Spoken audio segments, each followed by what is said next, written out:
নাহিদ ইসলাম হলো প্রধান সমন্বয়ক, আসিফ মাহমুদ এবং আবু বকর মজুমদার, এই তিনজনকে আমরা গতকাল রাতে এনেছি। বিপি নূরকেও আমরা রিমান্ডে এনেছি। তার কাছেও আমরা অনেক তথ্য পেয়েছি। তারাই গর্তে ঢুকেছে, আমরা সেই গর্তের দিকে তাদেরকে আমরা বের করে নিয়ে আসবো। নুরু একটা কথা স্বীকার করেছেন আমাদের কাছে, তাকে এই আন্দোলন চলাকালীন সময়ে একজন নেতা তাকে 4 লক্ষ টাকা দিয়েছেন। নাহিদ ইসলাম হলো প্রধান সমন্বয়ক, আসিফ মাহমুদ এবং আবু বকর মজুমদার, এই তিনজনকে আমরা গতকাল রাতে এনেছি।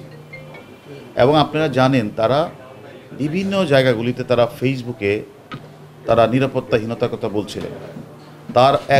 তাদের একজন বাবাও নিরাপত্তাহীনতার কথা বিভিন্ন জায়গায় প্রকাশ করছিলেন। আমরা মনে করি আইন শৃঙ্খলা বাহিনী হিসেবে এটা আমাদের দায়িত্ব। কেউ যদি আইন শৃঙ্খলা বাহিনী বা অন্য জায়গায় তাদের তো নিরাপত্তাহীনতার কথা বলে, এটা আমাদের দায়িত্ব, তাকে সেফটি সিকিউরিটি দেওয়া আমাদের কাজ। আমরা সেটাও যেমন তাদেরকে সেফটি সিকিউরিটি দিচ্ছি। পাশাপাশি আপনারা জানেন নুরু এবং আরও কিছু নেতৃবৃন্দকে আমরা রিমান্ডে এনে আমরা জিজ্ঞাসাবাদ করেছি। তারা তাদের তথ্যের ভিত্তিতে তারা একথা আমাদের কাছে বলেছেন যে নুরু বারা যে তা আমরা নাহিদের সাথে বা বিভিন্ন সমন্বয়ের সাথে তাদের কথা হয়েছে। তাহলে সে তার সাথে কথা হয়েছে, তাকে অনেকে তাদেরকে কি কথা হয়েছে এটাও আমাদের একটু জানা দরকার।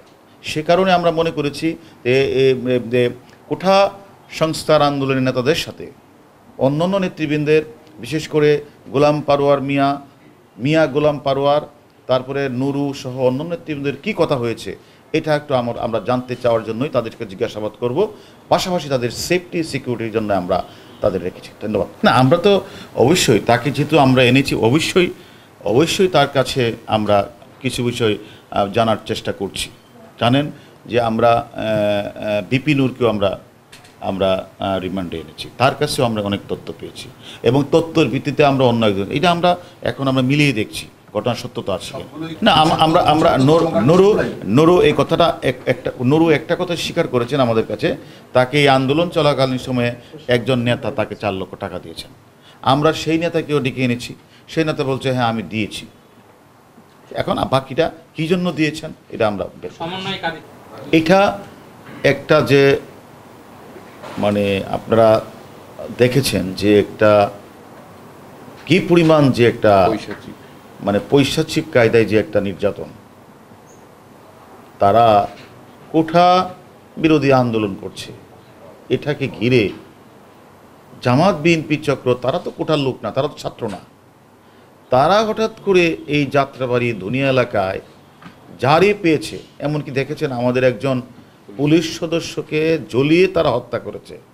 আর একজন পুলিশ সদস্যকে আপনি এখানেই দেখেছেন, সে তাকে তার চুল ছোটো এটা ধরে তাকে তুমি পুলিশ বলছে হ্যাঁ, এরপরে তাকে বেদম পিটিয়ে তাকে হাসপাতালে ভর্তি করেছে।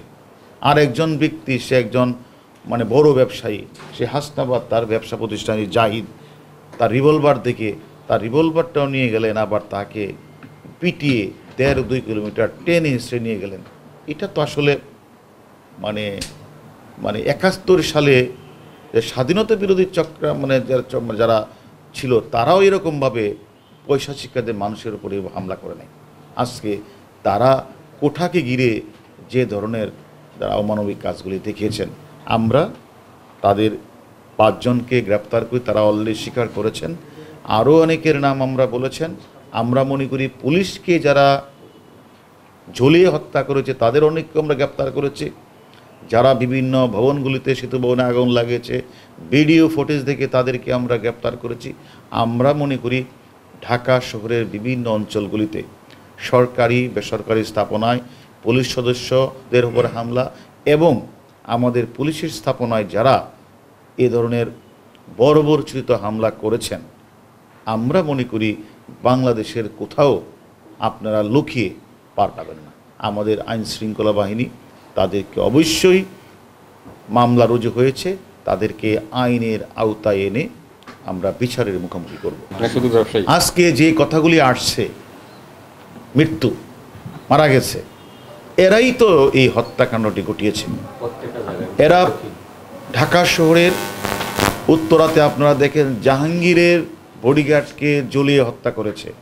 আপনারা লক্ষ্য করেছেন বিটিভি ভবনে গিয়ে তারা আগুন লাগিয়ে ছারখার করে দিয়েছে।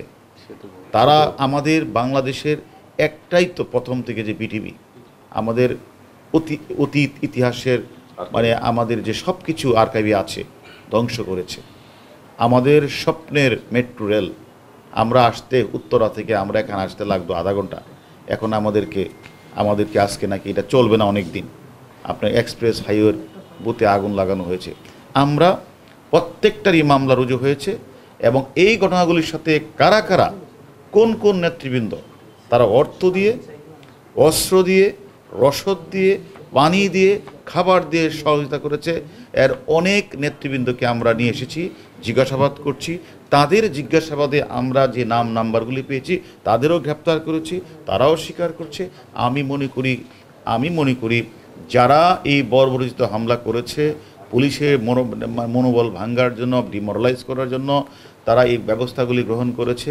পুলিশ তো ডিমোরালাইজ হয় নাই, বরং যারা এই হত্যাকাণ্ডের সাথে এবং ঢাকা শহরে বিভিন্ন জায়গাগুলিতে আগুন লাগিয়েছে তারাই গর্তে ঢুকেছে। আমরা সেই গর্তের দিকে তাদেরকে আমরা বের করে নিয়ে আসবো। Thank you.